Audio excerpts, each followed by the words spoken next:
आगामी कार्यक्रम प्रायोजित किया है जॉइस मायर मिनिस्ट्रीज के मित्रों और सहयोगियों ने। हम एक रोड साइड बॉम्ब से टकरा गए। मैं पड़ा हुआ था और खून बह रहा था। मैं मर रहा था। मैं एक रॉकेट अटैक के दौरान घायल हुआ था। मेरी रीढ़ की हड्डी 3 जगह से टूट गई थी। मेरी दूसरी नियुक्ति में हमारे प्लाटून के 3 सदस्य थे जो कि मारे गए। आपके एक्शन की वजह से आपने एक सिपाही को उम्मीद दी। आपने एक ऐसे व्यक्ति को जीवन दिया जो कि निष्प्राण था।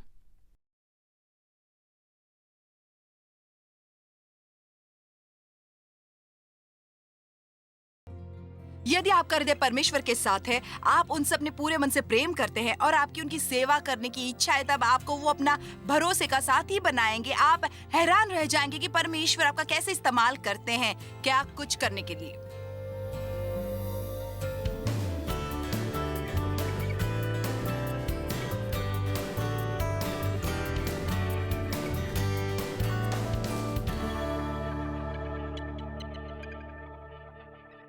मेरा विश्वास, मेरा कीमत और मेरी योग्यता उसमें नहीं है जो मैं कर सकती हूँ या जिस तरह मैं दिखती हूँ या जिस तरह मैं घर में रहती हूँ या मेरे वरदान क्या है। इसलिए हमें दूसरे लोगों की तरफ देखने की जरूरत नहीं और ये कहने की काश मैं उस तरह होती, काश मैं वैसा प्रचार कर सकती, काश मैं उन बॉल प्लेयर से एक होती, काश मैं एक मूवी स्टार होती। उसके काम ना बंद करें जो आपके पास अभी नहीं हो सकता और उसके साथ कुछ करना शुरू करें जो आपके पास है। आमीन। हमने बहुत समय बिता दिया उन चीजों की चाह में जो परमेश्वर हमें नहीं दे रहे, बजाय स्वयं को निष्ठावान और वफादार दिखाने के उसमें जो हमारे पास है।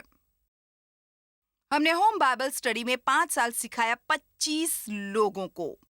5 साल तक, 5 दिन या 5 हफ्ते नहीं, 5 साल। और मुझे वो करने में पैसे नहीं मिले और मुझे एक फुल टाइम जॉब छोड़नी पड़ी उसे करने के लिए।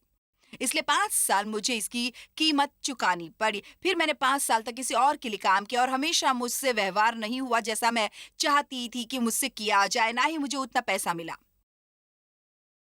और 5 साल और मेरी अपनी सेवकाई हुई। अब हमेशा खुद की सेवकाई है। अब मेरी अपनी मिनिस्ट्री है 30 साल से। पर पता है आपको क्या मिलता है? जब आपकी खुद की चीज हो, यानी ज्यादा जिम्मेदारी, ज्यादा परिश्रम, और हनी इसका सारांश तुम्हें ऊपर रुकता है। मुझे अपने पेचेक के लिए परमेश्वर पर विश्वास करने की जरूरत नहीं थी, वे करते थे। वो तो मत चाहे जो आपके पास नहीं है, या आप कोई ऐसी चीज चाहते जो आपके पास नहीं है। परमेश्वर से कहें, मेरे ख्याल से मुझे ये चाहिए, पर यदि आप ये जानते हैं कि ये मेरे लिए सही नहीं तो मत देना, और ये बेशक मैं नहीं चाहती जब मैं तैयार न हूं। मैं कल्पना कर सकती हूँ कि परमेश्वर को बहुत पसंद आएगा ये ज्यादा सुनना कि धन्यवाद प्रभु, इसलिए नहीं जो मेरे पास है, पर धन्यवाद प्रभु जो मैं हूं। धन्यवाद प्रभु जो मैं हूं।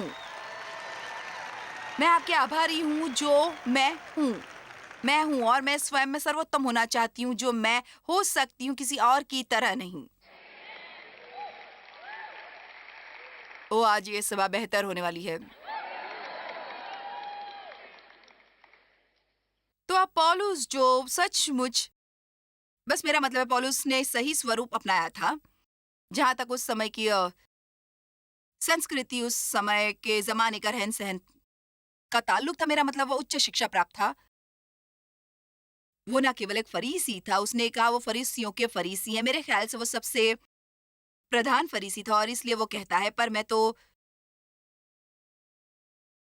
शरीर पर भी भरोसा रख सकता हूँ। यदि किसी और को शरीर पर भरोसा रखने का विचार हो तो मैं उससे भी बढ़कर रख सकता हूँ। दूसरे शब्दों में पौलुस कह रहा है, स्वाभाविक तौर पर देखा जाए तो मैं तुम सबसे बेहतर हूँ। फिर वो अपनी लिस्ट पर जाता है।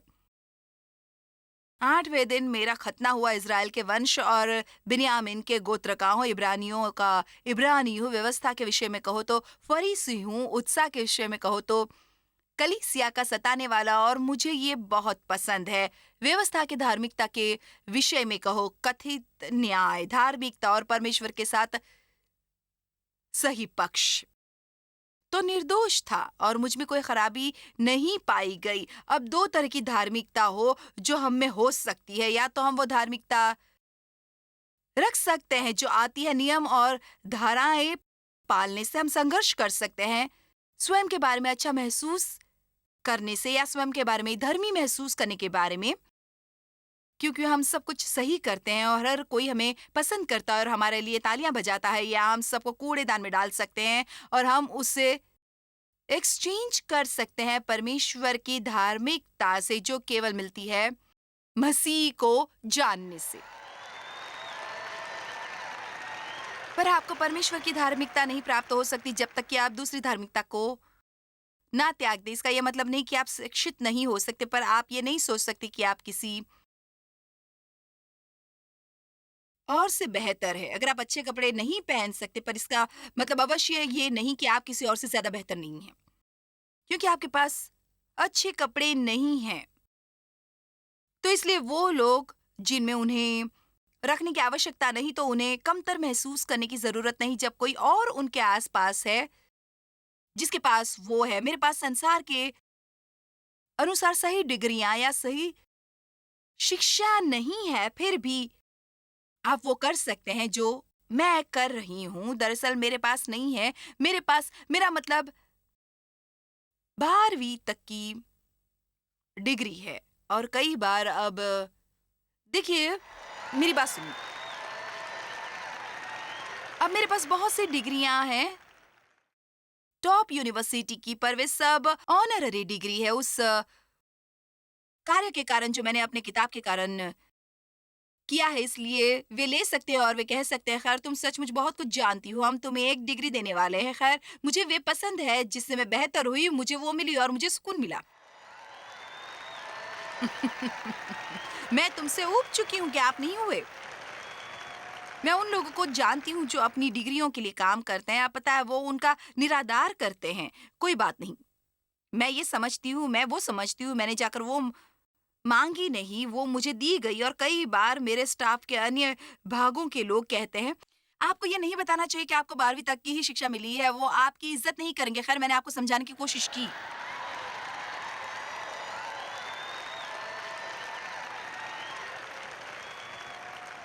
जो मैं कर रही हूँ वो केवल मैं एक कारण से ही कर रही हूँ, एकमात्र कारण, उन्होंने मेरा अभिषेक किया था सुसमाचार के प्रचार के लिए। और आप देखेंगे कि परमेश्वर आपका अभिषेक करेंगे, जिसका मतलब है चारों तरफ से पवित्र आत्मा द्वारा मालिश। क्या आपको ये पसंद नहीं आया? ऊ, ऊ। जब आपके चारों तरफ पवित्र आत्मा द्वारा मालिश होती है, बाइबल में लिखा है कि आप एक दूसरे की व्यक्ति में बदल जाते हैं। ऊ। लोग कहते हैं कि तुम, मुझे विश्वास नहीं होता, और इसी में मजा आता है। तो पौलुस ने कहा है, मेरे पास सब सही चीजें हैं, पर ये नहीं जिससे मेरी योग्यता और मूल्य है, उसमें ये नहीं है। इसलिए शिक्षा प्राप्त करें। मेरे ख्याल से बहुत बढ़िया होता है यदि आप सही स्कूल में जाते और आप सही बातें सीखें, अच्छी बातें अपनाएं और अच्छे दोस्त पाएं। पर ये कभी मत सोचिए कि ये आपको किसी से बेहतर बनाता है, और यदि आप में वो बातें नहीं, तो कभी भी ना सोचे कि आपको किसी से कमतर समझना है।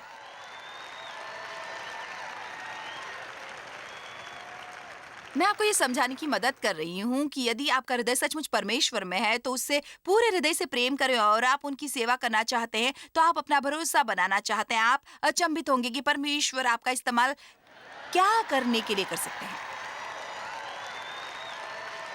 क्या आपको बेहतर महसूस हो रहा है? आप विवाहित लोगों के साथ घूम फिर सकते हैं, चाहे आप अविवाहित भी हो, आपका ऐसा महसूस नहीं करना। मैं यहाँ फिट नहीं होता या हर जगह नहीं जाता।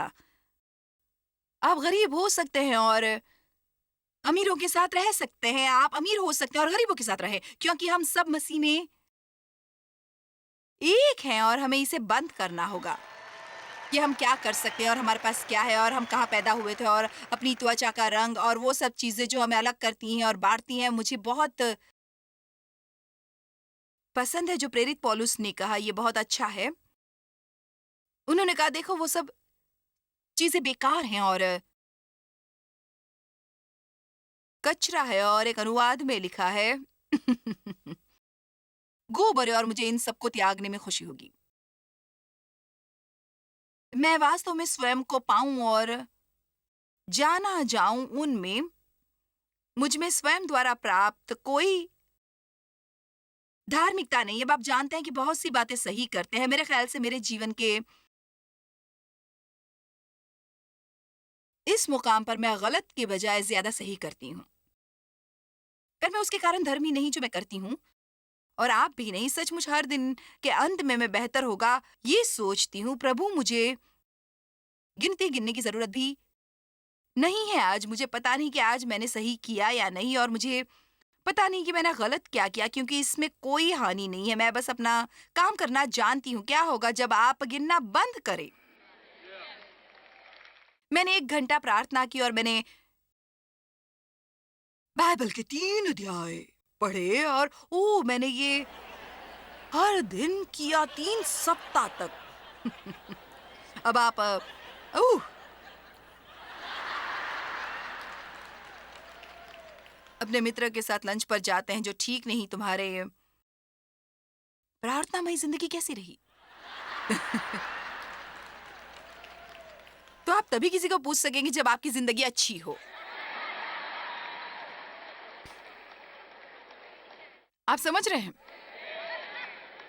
आपका प्रार्थनामय जीवन कैसा रहा? पता है, मैं सचमुच संघर्ष करती रही हूँ। मेरा मतलब है सुबह उठती हूँ और मैं सो जाती हूँ, और पता है मेरा मतलब है मैं प्रार्थना कर कर रही हूँ 10-15 मिनट प्रतिदिन, और आप कहते हैं ओ माय, देखा,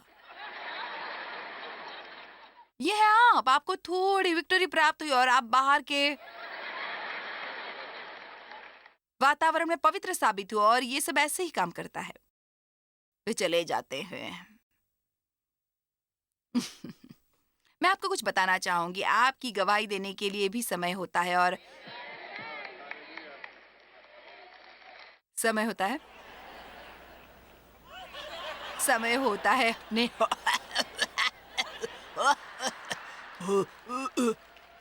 पिछले हफ्ता मुझ पर यह जाहिर होने लगा, और मैंने प्रार्थना की और मुझे ये चमत्कार मिला।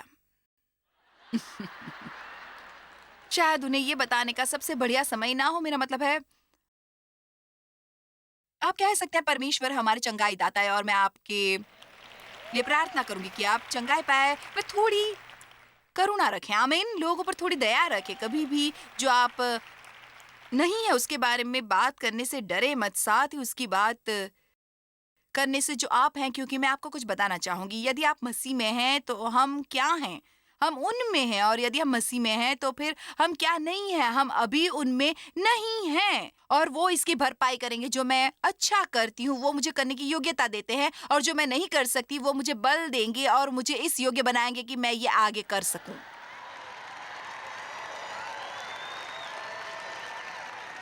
इसलिए मुझे आपको क्षमा करना होगा, पर स्वयं पर गुस्सा करने की मेरी कोई मंशा नहीं है, क्योंकि मैं सबको सही नहीं कर सकती और मैं कुछ अच्छा नहीं कर सकती।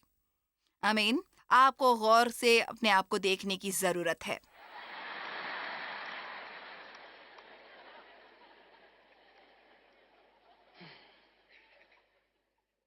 ताकि मैं असल में पाई जा सकूं और जानी जा सकूं जैसे मैं उनमें हूं, अपनी स्वयं की कोई धार्मिकता ना रखते हुए, पर केवल वही जो वो देते हैं। तो आप धार्मिकता पर आप कर सकते हैं शरीर के कर्मों द्वारा, या आप धार्मिकता रख सकते हैं विश्वास द्वारा। ईमानदारी से कहूँ, ये शानदार संसार में सबसे कठिन सत्य है समझने के लिए और कायम रखने के लिए, तब भी जब आपको इस क्षेत्र में स्वतंत्रता हो, क्योंकि वो भाइयों पर आरोप लगाने वाला है। वही है वो हर समय आरोप लगाता है। मुझे ऐसा लगता है कि हम कई बार बेहतर होते हैं शैतान से कुछ पाते हुए बजाय परमेश्वर से पाने के। वो हम पर आरोप लगाता है और हम कहते हैं ओह,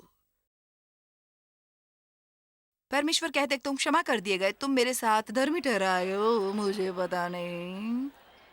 ओह, क्या आप सुरक्षित हैं? हम जब करते हैं हम उसमें काफी हद तक फंसे रहते हैं, या और बाकी सब लोग जो करते हैं। पता है, ज्यादातर समय जब आप किसी से मिलते हैं जिसे आप जानते हैं, मुझे पता नहीं है, शायद आपने ये कहना सीख लिया है, कैसे हैं आप? हालांकि मैं वर्कaholic थी, और जो मैंने किया उससे मुझे बहुत सी कीमत और मूल्य प्राप्त हुआ, क्योंकि मुझे ये अपने माता पिता से नहीं मिला था, और अफसोस आपको अपने बचपन में नहीं मिला। तो बहुत बार या तो आप पूरे असफल रहते हैं, या आप इतना कठिन परिश्रम करेंगे कि आप तकरीबन अपने को मार डालते हैं किसी किस्म की कीमत या मूल्य पाने में। आप में से कितनों में वर्कaholic होने की आदत है? ओके, मैं बाकियों से ये पूछूंगी भी नहीं। आप में से बाकी कितने आलसी हैं? खैर, देखिए आशीषित है मैं आज आपको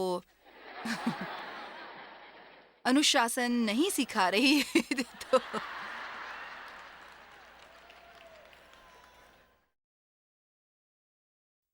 तो ये अच्छा है और इसलिए आज भी मैंने स्वयं पर इस पर गौर किया।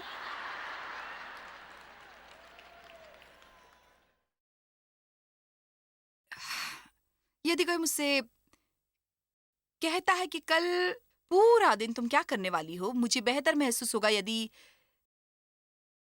मैं ये कहूँ, ओह! मैं पूरा दिन किताब पर काम करने वाली हूँ, बजाय कुछ ना कहने के या ये कहने के कि मैं तो बस पूरा दिन आनंद लूँगी।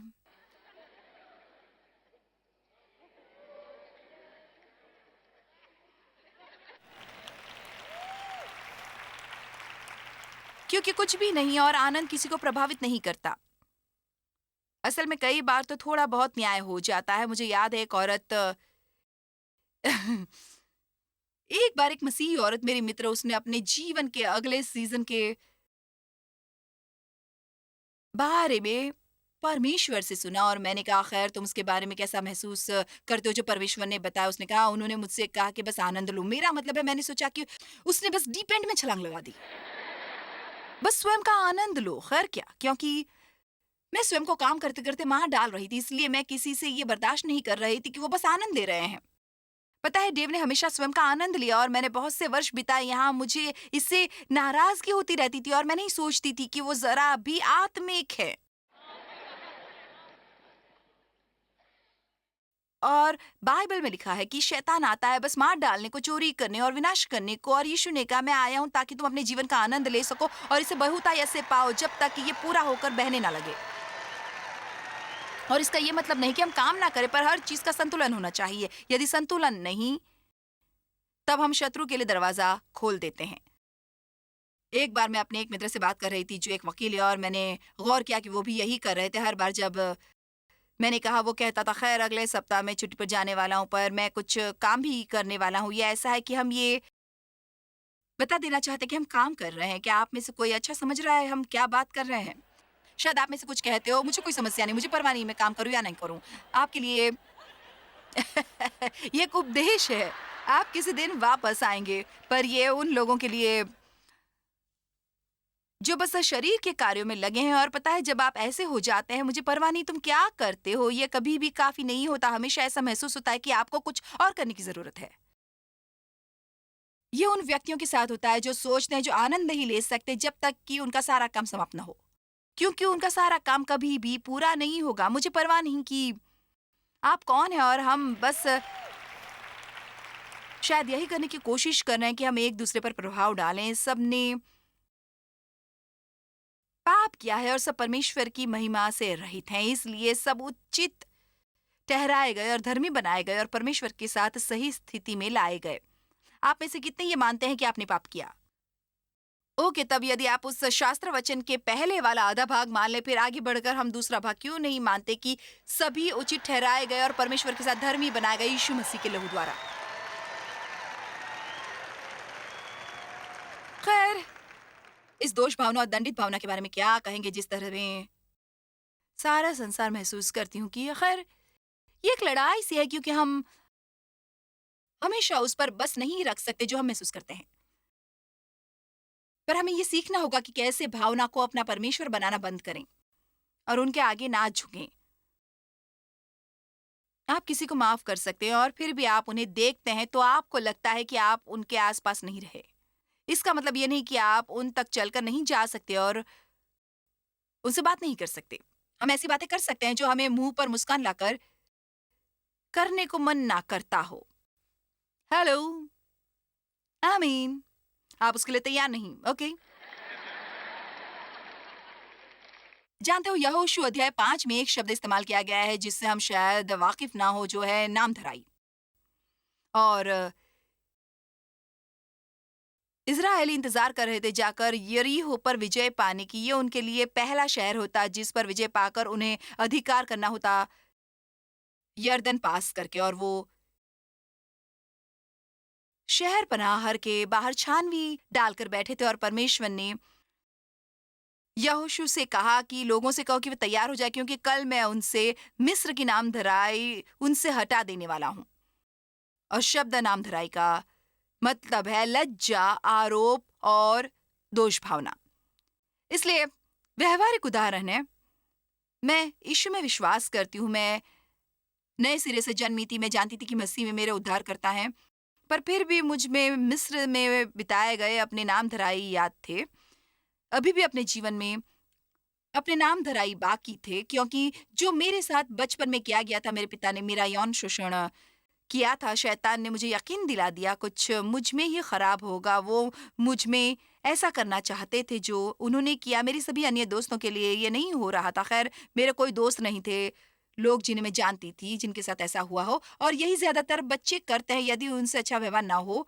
वे सोचते हैं कि उनमें कुछ खराबी है, मुझ में ही कुछ खराबी है। आप में से कितनों के साथ बचपन में दुर्व्यवहार हुआ है और आपने सोच लिया कि आप में ही कुछ खराबी थी, और आप में से कितनों के साथ किसी और द्वारा दुर्व्यवहार हुआ, आप नकारे गए या त्याग दिए गए, और इससे आप उभर आए ये सोचते हुए कि मेरी ही गलती है। देखिए, खैर बिल्कुल ये तो शैतान चाहता है कि हम करें। कुछ मुझ में ही खराबी है, कुछ मुझ में ही खराबी है, कुछ मुझ में ही। खैर, मेरे ज्यादातर जीवन में मेरे दिमाग में यही रिकॉर्ड बजता रहा, मुझ में कुछ खराबी है, मुझ में कुछ खराबी है। मेरे ख्याल से ये इतना अद्भुत था कि पहली बात जो यीशु हमें देना चाहते वो ये है कि कुछ नहीं, ये नहीं कि तुम में क्या खराबी है, आप मेरे साथ उचित ठहराए गए मसीह के लहू द्वारा। यदि कोई मनुष्य मसीह में है तो वो एक नई सृष्टि है। पुरानी बातें बीत गई, वे सब बिल्कुल नई हो गई। वो जो पाप से अनजान था, पाप बन गया, ताकि आप उसके द्वारा परमेश्वर में धर्मी ठहराए गए। नाम धराई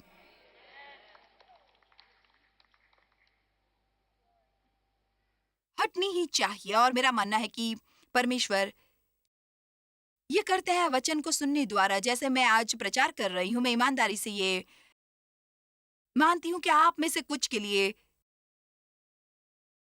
ये संदेश इसलिए नहीं है कि मैं आज इसका प्रचार कर रही हूँ, पर इसलिए कि ये परमेश्वर का वचन है। मेरा मानना है कि आप में से कुछ के लिए ये सचमुच आपके जीवन में एक टर्निंग पॉइंट सिद्ध होगा।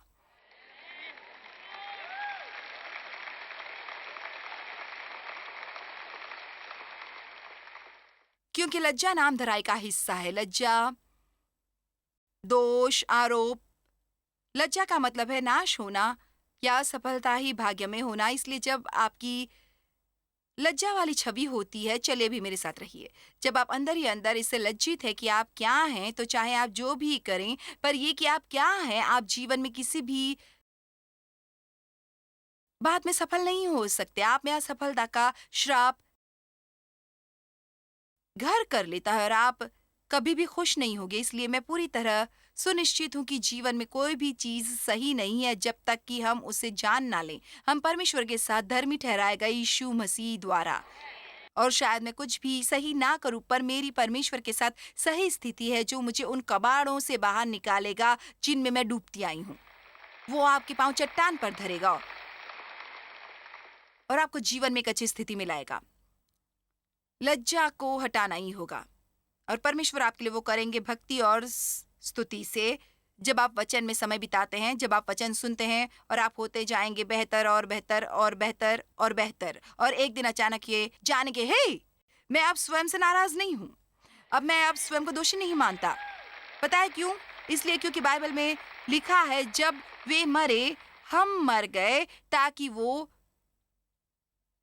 छोटी बच्ची जिसका इतने साल पहले उसके पिता ने उसका यौन शोषण किया था, इतने सालों तक मैं उसे खींचकर ऊपर उठा सकी यदि मैं चाहती। पर मुद्दा दरअसल यह है कि वो मर चुकी है और मसीह के साथ दफना दी गई है, और एक नई सृष्टि उठी उसकी जगह। चलो भी,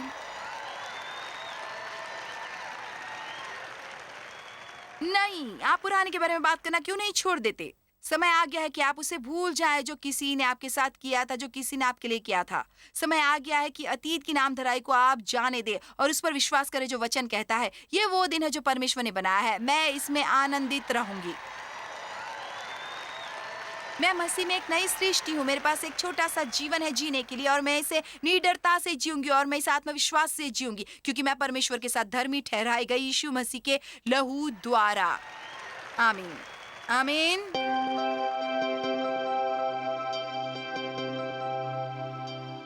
जब आप मसीह में विश्वास करते हैं, आप उनमें माने जाते हैं, और इसका मतलब है आपको हर उस बात पर फोकस करने की ज़रूरत नहीं जो शायद आप में गलत हो, क्योंकि आप परमेश्वर में धर्मी ठहराए गए हैं मसीह के लहू द्वारा। 2 कुरिन्थियों 5:17 में लिखा है, इसलिए यदि कोई मसीह में है तो वो नई सृष्टि है, पुरानी बातें बीत गई हैं, देखो सब बातें नई हो गई हैं।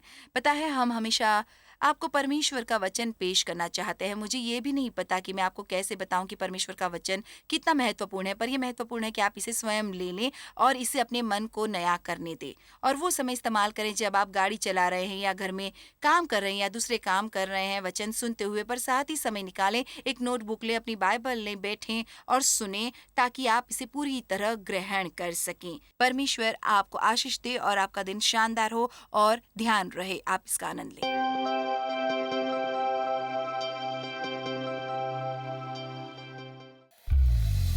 जॉयस मायर मिनिस्ट्रीज में आप हमारे लिए बहुत ही कीमती हैं, जितना कि आप जानते हैं। हम आपकी सराहना करते हैं और इस सेविकाई को दुनिया भर में संभव बनाने के लिए हम अपने दोस्तों और सहभागियों को धन्यवाद देते हैं। हम साथ मिलकर भूखों को खाना खिलाते हैं, गरीबों को कपड़े देते हैं और कई देशों में सुसमाचार बांटते हैं। अपना प्रार्थना निवेदन भेजने के लिए कृपया आज ही संपर्क कीजिए jmmindia.org पर। हमारे स्रोतों के बारे में और भी जानिए, जॉयस की सभाओं की सूची देखिए, हमारे साथ सहभागी बनने के लिए, क्योंकि हम दुनिया भर में मसीह के प्रेम को बांटते हैं।